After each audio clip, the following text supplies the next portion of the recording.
ერთხელ მოგესალმებით, თქვენ უყურებთ ქრონიკას ცხრის ნახევარზე, სტუდიაში თქვენთვის ლიკა ტურიაშვილი მუშაობს.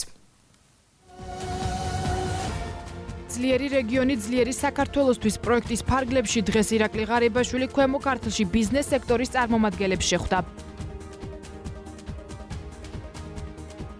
რუსთავის საკრებულოს მაჟორიტარი დეპუტატი მამუკა აბაშიძე მოსახლეობას შეხვდა.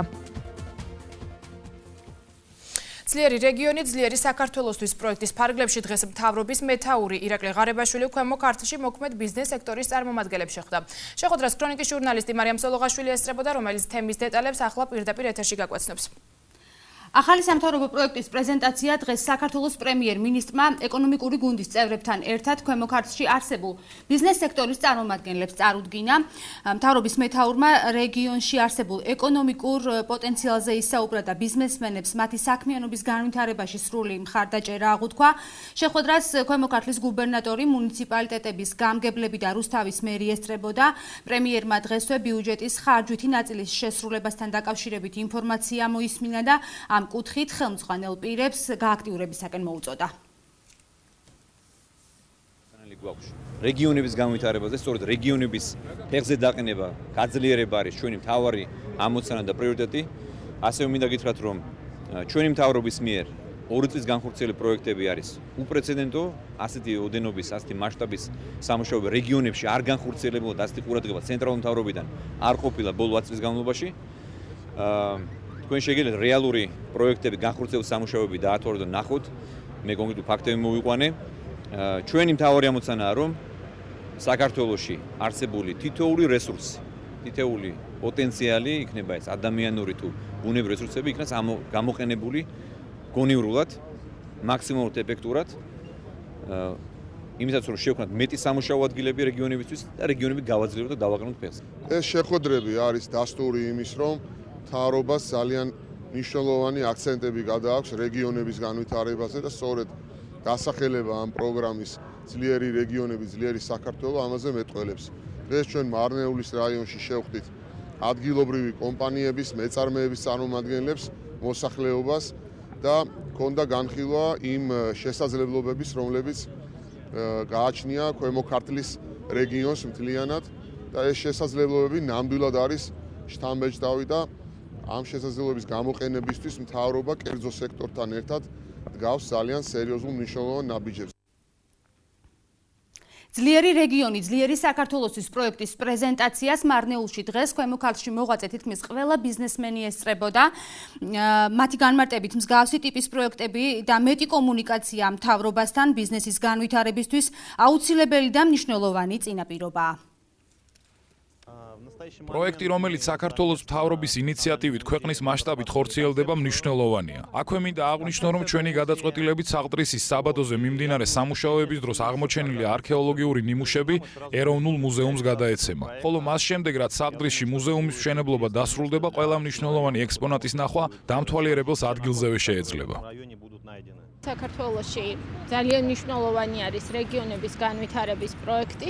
კონკრეტულად ეს პროექტი მისასალმებელია, იმიტომ რომ მთავრობის დონეზე არის ჩართულობა და რაც მთავარი არის, ყველა პროექტში მონაწილეობას ვიღებთ ბიზნესმენები. ანუ მეწარმე სუბიექტის აზრი კონკრეტულად კერძო სექტორის მიმართულების განვითარებისათვის ამ შემთხვევაში ძალიან მნიშვნელოვანია. შეხვედრის დასრულების შემდეგ ქვეყნის პრემიერ-მინისტრს მარნეულის მუნიციპალიტეტის გამგეობის შენობის წინ RMG Gold-ის თანამშრომლები შეხვდნენ და მთავრობის მეთაურს მადლობა გადაუხადეს მათი განცხადებით გარკვეული მცდელობების მიუხედავად საწარმოს მუშაობა არ გაჩერდა. პრემიერ-მინისტრმა კი მათ პირობა მისცა, რომ ხელისუფლება საწარმოს მუშაობას ხელის შეშლას არ დაუშვებს. რამდენი კაცი მუშაობს კომპანიაში? 300 კაცი. 300 ოჯახი მუშაობს კომპანიაში. და მე მინდა გითხრათ, ნაცმოძრაობის წარმომადგენლები, თავის სატელიტი ორგანიზაციები და ფსევდო კულტურის დამცველების მეშვეობით ამ ადამიანებს ებრძვიან. 300 ოჯახს ებრძვიან. ეს არის ყოველდღე დაუშვებელი და მე გაძლევთ პირობას და სიტყვას გაძლევთ. ჩვენ თქვენ ბატონო ირაკლი. თქვენს კომპანიას ვერავინ ვერ გააჩერებს. დიდი მადლობა.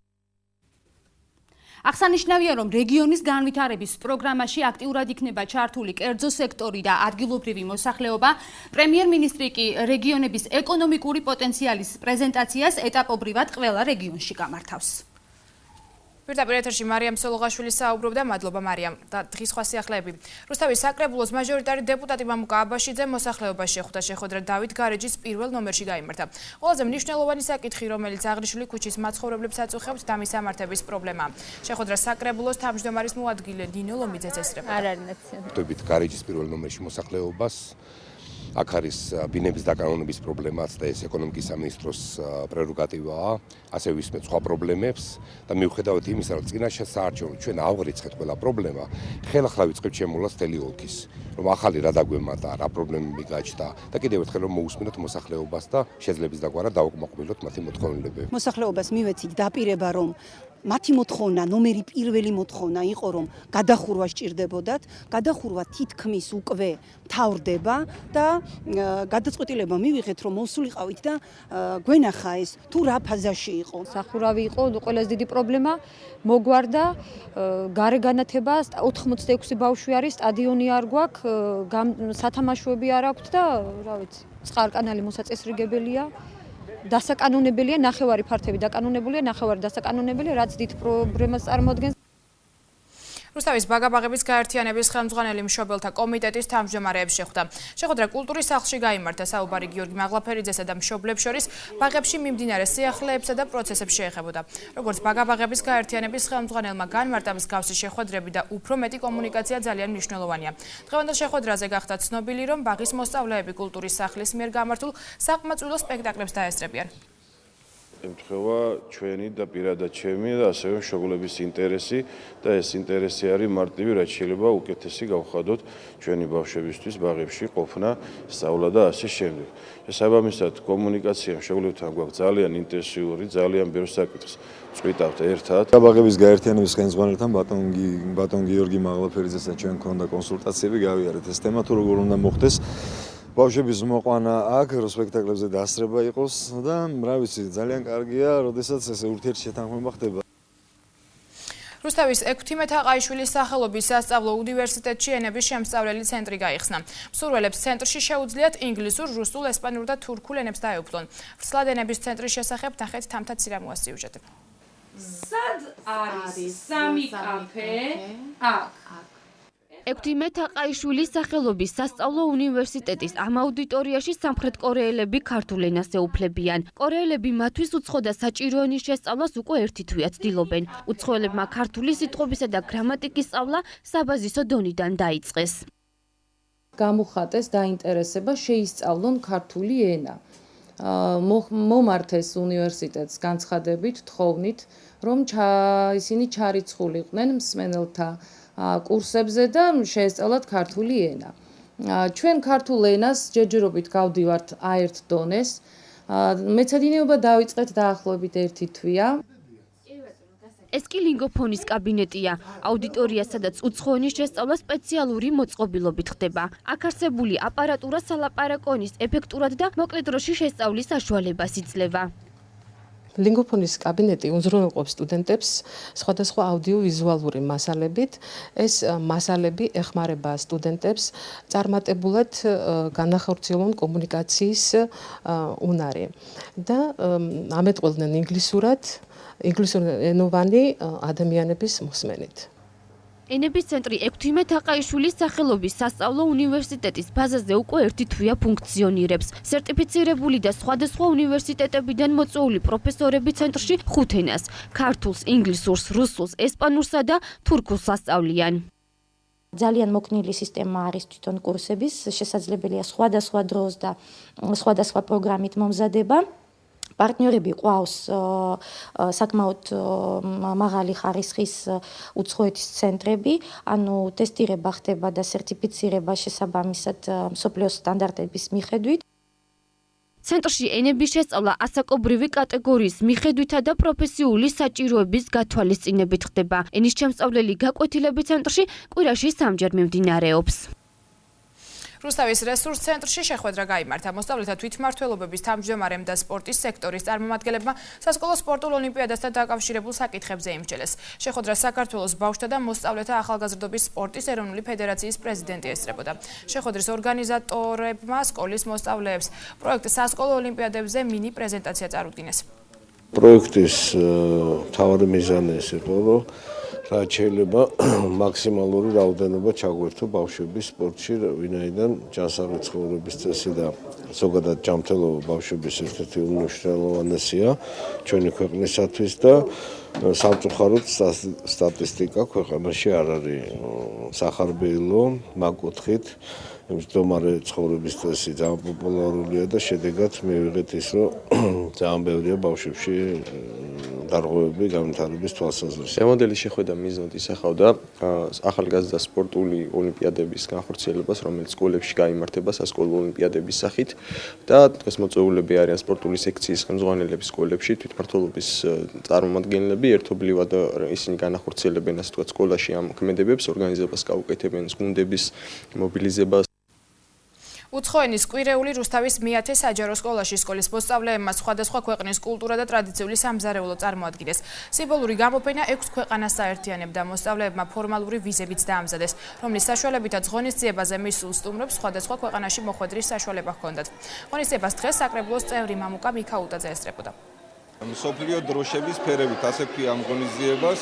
ამ სკოლის მოსწავლეებმა 6 ქვეყნის კულტურა, დროშა და მისი სამზარეულო და მთლიანი კულტურა წარმოგვიდგინეს და მეტად საინტერესოა. ყავს ამერიკელი და მოხალისე მასწავლებელი, რომელმაც ორგანიზება გაუწია ამ ყველაფერს. წარმოდგენილი ყავს 6 ქვეყანა. და ყველა ბავშვები ცდილობენ, რომ ყველა საკუთარი ქვეყნის შესახებ თავისი ინფორმაცია მოგვაწოდეს კრეატიული გზით. მეტყველების დარღვევების მქონე ბავშვებსა და მოზრდილებს უფასო სამედიცინო გამოკვლევები ამჯერად მარნეულში ჩაუტარდებათ.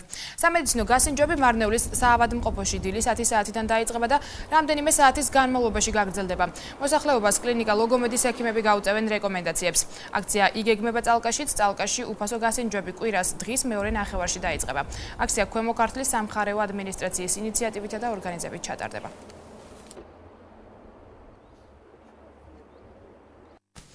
რუსთავის გიგა ლორთქიფანიძის სახელობის თეატრში კონცერტი გაიმართა. კონცერტში პროექტ ნიჭიერის მეხუთე სეზონის ფინალისტები სმენადაქვეითებულთა ანსამბლი ლილე, კოკა და ნინო იღებდნენ მონაწილეობას. კონცერტის დეტალები ნახეთ ჩვენ სიუჟეტში. შეზღუდული შესაძლებლობები არ არსებობს, სწორედ ეს იყო ლაიტმოტივი კონცერტის, რომელიც რუსთავის გიგა ლორთქიფანიძის სახელობის თეატრში გუშინ გაიმართა. კონცერტში მომღერალი მაია ბოლქვაძე, პროექტ ნიჭიერის მეხუთე სეზონის ფინალისტები, სმენადაქვეითებულთა ანსამბლი ლილე და ასევე კოკას და ნინოს დუეტი მონაწილეობდნენ. საღამოზე მათ საზოგადოებას 15 სასიმღერო და საცეკვაო ნომერი შესთავაზეს. გაიმართა ღონისძიება, რომელშიც მონაწილეობას იღებდნენ ყურთა კავშირის მიერ წარმოდგენილი მონაწილეები. ჩვენ გვინდა რომ დიდი მადლობა გადავხადოთ ქალაქის სახელით მათ, რადგან მათ დღევანდელი კონცერტით კიდევ ერთხელ დაამტკიცეს, რომ შეზღუდული შესაძლებლობები არ არსებობს. ღონისძიებას ქვემო ქართლის გუბერნატორი, ქალაქის მერი, საკრებულოს თავმჯდომარე და რუსთავის მაჟორიტარის ბიუროს ხელმძღვანელი, ადგილობრივი მთავრობის სხვა წარმომადგენლებთან ერთად ესწრებოდნენ. მათი თქმით, კონცერტი იყო დასტური, რომ შეზღუდული შესაძლებლობები არ არსებობს და ადამიანებს ქცევითა და ჟესტების ენაზე სიმღერით უდიდესი ემოციის გადმოცემა შეუძლიათ. ადამიანის შესაძლებლობებს არ აქვს საზღვარი. საერთოდ ზოგადად შეიძლება რომ ადამიანმა იცოდეს ის ამოცანა, რაც გადასაწყვეტი აქვს, კონდეს мотивация, მაგრამ აი ზუსტად ეს ყველაფერი არის მისაღები და შესაძლებლობები ეს არის ძალიან მნიშვნელოვანი რამ, რომელიც საერთოდ პიროვნების მთლიანობას განაპირობებს და აი ამ კონცერტით მტკიცდება ის, რომ ჩვენ აბსოლუტურად შეუზღუდავი შესაძლებლობების ადამიანი ვართ და ერთნაირები ვართ ყველა. მსგავსი ღონისძიებების ორგანიზება ხო რაც შეიძლება ხშირად უნდა განხორციელდეს, იმიტომ რომ ამ ადამიანების ინტეგრაცია უნდა მოხდეს ბუნებრივად საზოგადოებაში. არ არის ამის პრობლემა, მაგრამ უფრო მეტი სიახლოვე, უფრო მეტი ურთიერთობა მნიშვნელოვანია. კონცერტი რუსთავის ახალგაზრდობის ცენტრის ორგანიზებით და საქართველოს ყრუთა კავშირის მხარდაჭერით განხორციელდა. თქვენ უყურებთ ქრონიკას ცხრის ნახევარზე, სტუდიაში ლიკა ტურიაშვილი მუშაობს. ხვალ საქართველოს თასის გათამაშების ფინალური მატჩი შედგება რუსთავის საკალათბურთო გუნდი თბილისის დინამოს დაუპირისპირდება. შეხვედრა თბილისში სპორტის სასახლეში ჩატარდება, თამაში 14 საათზე დაიწყება. რუსთაველმა კალათბურთელებმა ფინალში ასპარეზობის მოსაპოვებლად საკმაოდ რთული გზა გაიარეს. კალათბურთელები ხვალინდელ მატჩზე მომზადებულები გადიან და გამარჯვების მოსაპოვებლად იბრძოლებენ. ვეთამაშებით ლიდერს თბილისის დინამოს. მაგრამ ჩვენ ერთი ფინალი მოგებული გვაქვს დუდი დადიანის მემორიალზე და ვეცდებით რომ ხვალ მაქსიმუმი გავაკეთოთ იმის რომ საქართველოს თასი რუსთავში დავტოვოთ, რუსთავში ჩამოვიტანოთ და რავი ბიჭები მზადყოფნაში არიან. განწყობა კარგია და კიდევ ერთხელ გულშემატკივარს მოუწოდეს მოვიდნენ თამაშზე. ხვალ გამარჯვებისთვის იბრძოლებენ რუსთაველი მორაგბეებიც. რუსთავის ხარები ბოლნისის ყოჩებს დაუპირისპირდება. მატჩი მარტყოფის სტადიონზე 16 საათზე დაიწყება. საქართველოს ჩემპიონატისთვის ბრძოლა მეტად პრინციპული იქნება. როგორც ხარების მთავარმა მწვრთნელმა ლევან მგელაძემ აღნიშნა, ბიჭები კარგ ფორმაში არიან და ისინი ყველაფერს გააკეთებენ იმისთვის, რომ ყოჩებთან სასურველი შედეგი დადონ. 6-ეული გარანტირებული გვაქვს უკვე და პლეი-ოფისთვის ალბათ მოსათელი თამაში იქნება ჩვენთვის ეს თამაში რა. ძალიან ბევრ ბიჭებს ვასვენებთ ამ თამაშთან დაკავშირებით, იმიტომ რომ მცირე ტრავმები გვაქვს ქუთაისთან თამაშის შემდეგ და 5-6 ძირითადი მოთამაშე არ იქნება.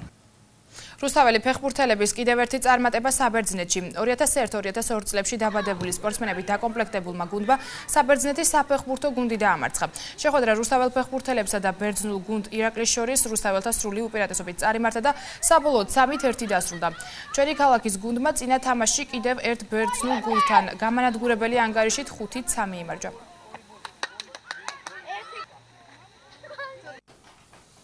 თუმცა არ გაუმართლათ რუსთაველ კალათბურთელებს. რუსთაველი სპორტსმენები ბერძენ კალათბურთელებთან დამარცხდნენ. რუსთაველთა მეტოქე ბერძნული პაუკი იყო. შეხვედრა დაძაბული გამოდგა და საბოლოოდ 58-46 დასრულდა. რაც შეეხება წინა თამაშს, რუსთაველებმა მანდულითთანაც მარცხი განიცადეს. მაშინ თამაში 4 ფულიანი სხვაობით და რუსთაველთა დამარცხებით 78-72 დასრულდა. პირდაპირ ეთერში უცხოეთის სიახლეებით ვბრუნდებით.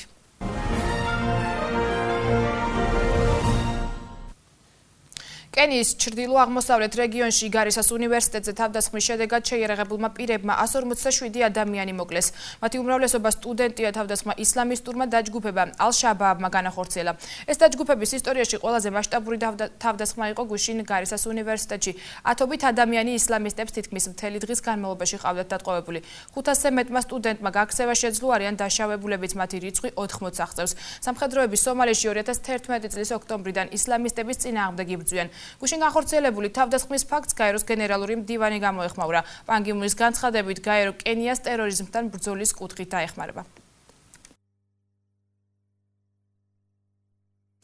ირანმა და საერთაშორისო 6-ეულმა 8-დღიანი მოლაპარაკებების შედეგად ბირთვულ პროგრამასთან დაკავშირებით ჩარჩო შეთანხმებას მიაღწიეს. საერთაშორისო 6-ეული თეირანისგან ბირთვული პროგრამის შეზღუდვას ითხოვს. კერძოდ, თეირანმა ურანის გადამამუშავებლების 2/3 უნდა დახუროს. სანაცვლოდ კი დასავლეთი მზად არის დაწესებული სანქციების გაუქმებისთვის. თუმცა ვიდრე საბოლოო შეთანხმება არ იქნება მიღწეული, დასავლეთი ირანის წინააღმდეგ დაწესებულ სანქციებს არ გააუქმებს.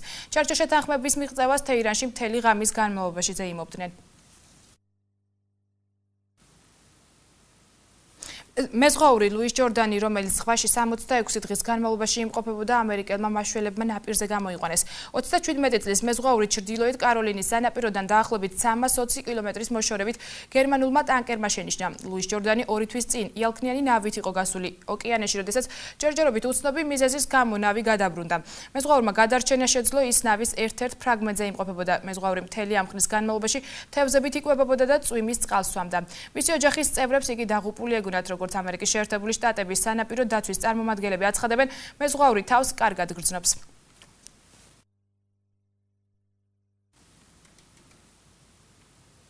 დაკვლავ საქართველოს და ჩვენს რეგიონში მოსალოდნელი ამიდის პროგნოზი.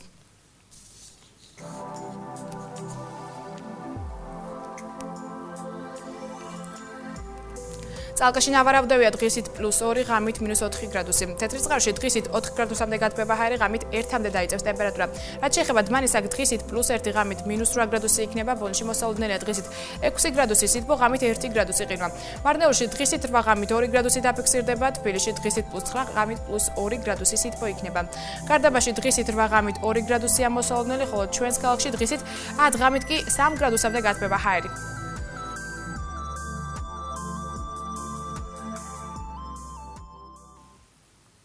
მე შეგახსენებთ, რომ 21 საათსა და 30 წუთზე ქვემო ქართლის ტელეკომპანიის პირდაპირ ეთერში გადაცემა ჯანმრთელობა დაიწყება, რომლის მთავარი თემაც ათეროსკლეროზი იქნება, ასე რომ დარჩით ჩვენს არხზე, წინ საინტერესო გადაცემა გელოდებათ. დღევანდელი ქრონიკა კი ამით დასრულებულია. მშვიდობია ღამეს კი სურვებთ და მომავალ შეხვედრამდე გემშვიდობებით, ნახვამდის.